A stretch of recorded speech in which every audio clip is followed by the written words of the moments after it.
Welcome back, everyone, to part three and final part with Scott Scheferman on threat intelligence. Yeah, thank you, Scott, for that. Definitely, the world is not improving greatly, but it does. I would see attacks are shifting from one area to the other where the link is the weakest, and I think that's what you've been talking about. So, from your perspective and what you do with Eclypsium and what you guys finding out, how would you describe this particular space? Because it's completely from where I'm sitting and where I'm looking at, totally different ball games at what we used to deal with cybersecurity space when we were talking about endpoint protection. It's like everyone knows how to deal with viruses, and you go back into silence days. We had before silence, we had the semantics of the world. Effective rate was pretty low and all signature based, and you spend a lot of time doing it, but it was somewhat defined. Okay, all threat actors come in this way, they send you a virus, you need to figure it out how to deal with this attachment, and hopefully somebody can pass all those hashes and whatever you have back in the days, and you'll be ahead of the game in some cases. Now it seems like endpoint greatly improved after silence sort of broke the glass ceiling and say, hey, there's different way of doing things, and we need to introduce AI, we need to introduce better modeling and mathematical analysis so we can stay ahead of the game. And a lot of companies succeeded. So the effectiveness of endpoint protection right now is rather remarkable. But it looks like we shifting the paradigm, threat actors shifting paradigm once again. It's like, okay, great, you guys done great work on endpoint, but you have big problem in the area that we need to investigate. So how do you describe this particular shift? And definitely, you guys been making waves, and I've reading all of this research and what you just described. It's fascinating to what extent somebody can go to get into it, but how protected we are in this particular space, and how do we see it evolving over the past few years? Because to me, it's like extremely dangerous space. Yeah. No, you actually hit on probably the most important dynamic that's leading attackers down to firmware and device level supply chain attacks. And that is the industry has gotten better at the OS level with AD, MLAI, EDR, SIMS, or threat intelligence, like we talked about earlier. By the time you layer all those things, and now we know how to hunt for living off the land attack. Now we know that drivers or needs to wait to escalate privileges, and we're looking for that. And because we are gotten so good there, the bear is now on the back of the attacker in terms of time. I used to speak about time all the time in silence in terms of trying to get ahead of the attackers. We've actually done good at the endpoint, OS level and above, including on the network stack, and especially the nexus of network and endpoint. But what has been untouched from the cyber stack perspective is what's underneath the operating system and that massive universe of software called firmware. And it's just as complex. It's just as um, uh, buggy. It's worse because that economy in the IT supply chain is like a race to zero. And speed and feature velocity, the only and functionality and uptime are the only things that matter historically. And so this code arrives hard and fast without a whole lot of QA. There's no static or dynamic analysis on the SSDLC side done to it very often, almost ever. And so you're seeing bugs like the theme of our talk was like it's like hacking like it's 1999 again, you know. So that's how bad that software is, and it's the foundation for all of compute. And when you step back from how do I look at this, from how do I approach this, the first thing to understand is that the attacks to that surface can come from the IT supply chain and move up to the operating system and subvert all those controls and disable them and evade them. Or attacks can go down from a spear phishing email to a UEFI bootkit in less time than it takes to blink an eye.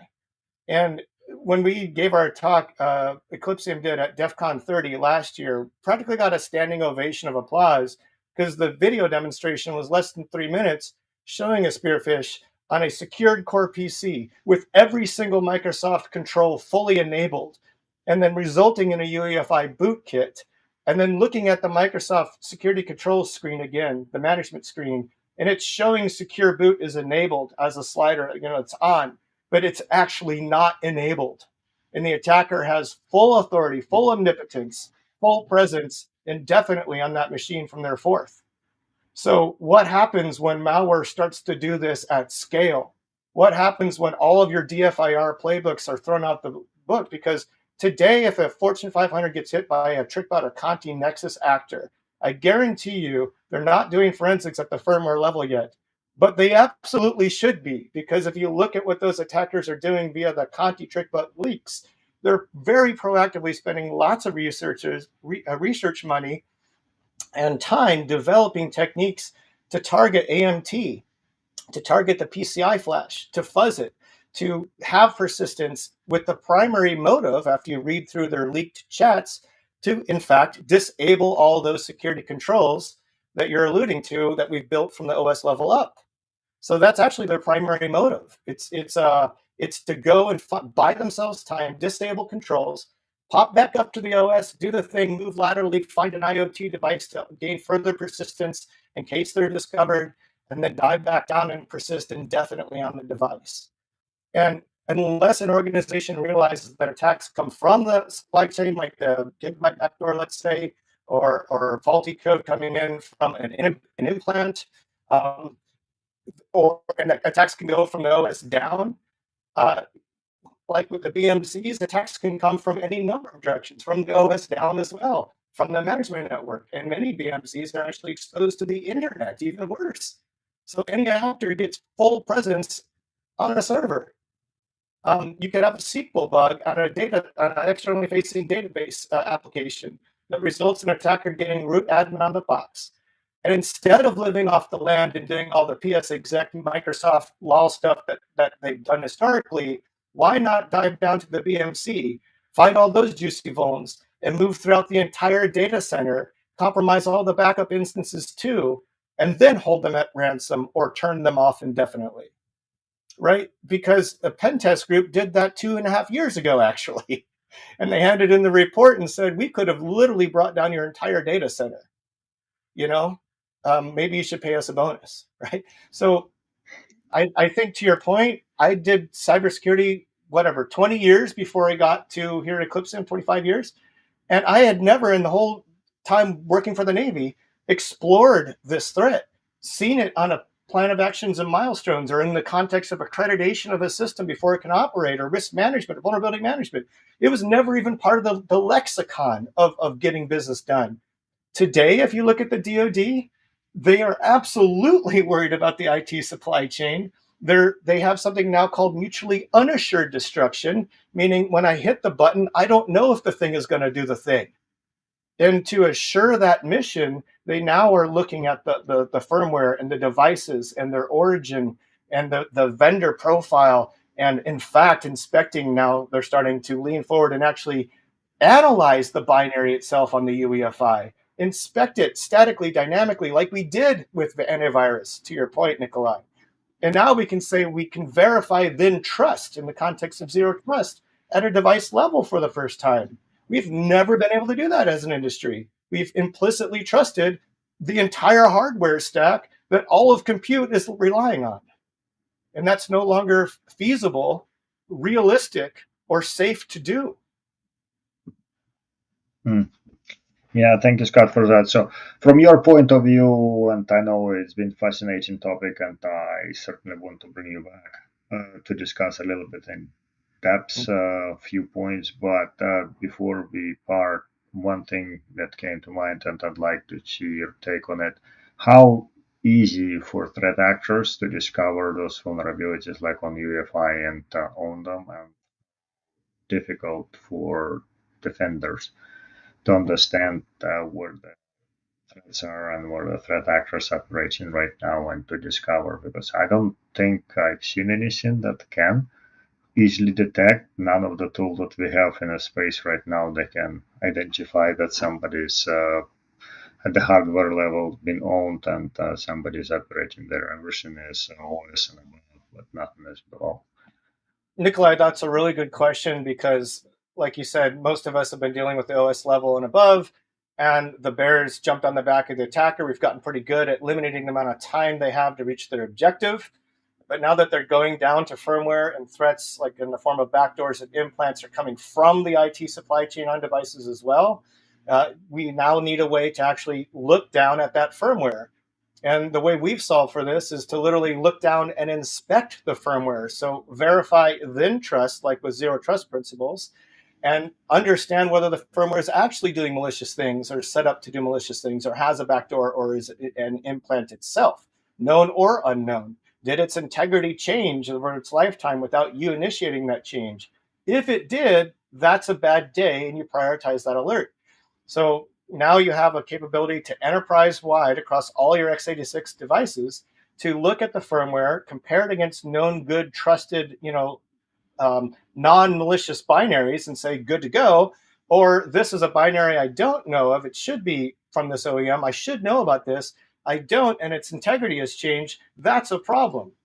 Or identify known threats like LoJax or Mosaic Regressor or TrickBoot or all the other ones that have already manifested in the wild and say, now I know not only I have a threat, but who the actor is. Speaking of threat attribution. Sounds good. I mean, yeah, there's a lot more to say. Like you could do a lot more at the enterprise level with other stacks and network indicators and stuff, looking for actors that are known to target firmware as well. That's where the threat intelligence piece comes in. So I just wanted to add that per our earlier chat. No, that's great, Scott. Thank you. And I guess one question I would have, and that's more for your parting gift to the audience. Last week at Black Hat DEF CON, we had that offsite conference that we delivered that research to that we mentioned. And one of our researchers, Vlad, flew in from Ukraine like just 2 days before, after he's been in basically a warring country since February 24th last year. And we finally got him here through the refugee program. And so he'll be here for 6 months, which is great. But he literally flies in. He goes to the top floor of this large hotel. And the first thing he finds himself doing is shaking Jen Easterly's hand, mind blown, and then getting on a stage in front of probably the most important folks in the security industry, as well as broader global bad guy fighters. And he delivers this talk. And halfway through, he says something like, because all the research he did, all he had to use was a grep tool. So he's making the point that this is not hard research to do on these massive vulnerabilities at this level for baseboard management controllers. And he leans and he goes, the next thing I did is I just whipped out my grep and blah, blah, blah. And people started laughing. And he was, English as a second language.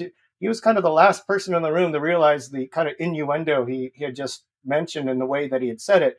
And then he started laughing, and it was just this great moment where we're all kind of laughing and crying.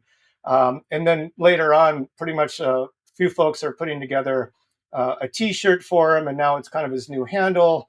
And there's going to be merchandise, big grep energy and all this other kind of funny stuff that fell out of that. But he went from, Ukraine to being a hero on probably the most important stage of the week. And really, he's just in love with this experience here in America and the community here. He said it was very different than what folks over there think about the hacking community in America. And he was kind of eyes wide open and super grateful and blown away by it. So that's my funny story. No, that's great, Scott. Thank you for that. Yeah, it's interesting. And yeah, I can relate to it when you come over from there, coming here, and the experience always different. What people think there about what people do here. On that great note, I think we're gonna leave this conversation for today, and then I definitely gonna bring you back. There's a lot of things to unpack and discover in threat intelligence space. So thank you very much. Appreciate your time coming on with us and spending time. And I'm pretty sure audience enjoyed the conversation. So to the audience, thank you very much for participating. And remember, we're stronger together. Thank you. Thanks for joining us. For more information about these topics or IS Squared, please go to www.issquaredinc.com.